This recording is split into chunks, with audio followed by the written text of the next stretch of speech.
तो हम भी भगवान के अंश हैं यार। हम थोड़ी चूक कर देते हैं, मनोरंजन के लिए हम ढील दे देते हैं, अपने अभ्यास में प्रमाद कर देते हैं। चाहे पढ़ाई हो, चाहे जो भी हो, हमको बिल्कुल उसमें तन्मय रहना है। राधा राधा राधा पढ़ाई हमारा कर्तव्य, तो हम इतनी मोटी ग्रंथ होगी, हम उसे कंठस्थ कर लेंगे, पूछो कहां से पूछोगे। पर यह तभी होगा जब ब्रह्मचर्य ठीक होगा, खान पान ठीक होगा। नहीं तो स्मृति का नाश हो जाता है ब्रह्मचर्य। आज जो नए बच्चे हैं ना, ब्रह्मचर्य का नाश मतलब स्मृति का नाश, दिमाग प्रमाद, गंदी बातें देखना, यही सब अच्छा लगेगा। और हम कह रहे ब्रह्मचर्य में इतनी ताकत है कि कोई भी बात आप सुनाओ और 10 दिन बाद आप पूछ लो आकर के, वही उसे मिलेगी।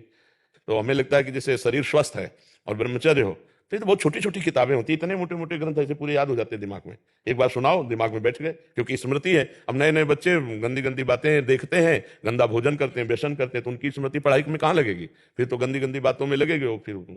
जब हार जाते हैं तो सोचते हैं कि शरीर को नष्ट कर दें, क्योंकि ताड़ना मिलती घर से कि इतने पैसे लगाए पढ़ाई में, ऐसा तुम कर दिए, तो माता पिता तो बड़ी मेहनत से कमा कर तुम्हें पढ़ा रहे हैं, तुम व्यसन आदमी में ऐसे। तो हमें लगता है बच्चा कि अगर संयम से चला जाए तो जिस डिपार्टमेंट में हम हो, हम जान की बाजी लगाकर ऐसा अभ्यास करें, कौन किस में फेल हो जाएंगे।